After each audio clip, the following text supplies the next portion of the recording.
而家係 room tour 呢個酒店房，一個轉彎就係有一個洗手盆，跟住咧就係企缸，跟住就係坐廁啦，冇乜特別啦。呢度就行上幾級，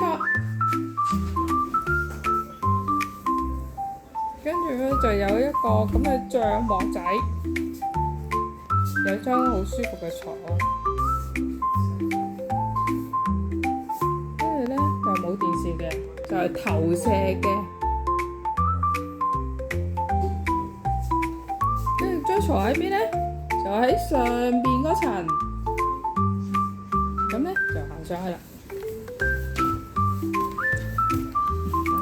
呢層呢，就係大床啦。大床隔離呢，再望返落去個喎，就係咁樣。複式單位，如果喺香港有間咁嘅屋就正嘞。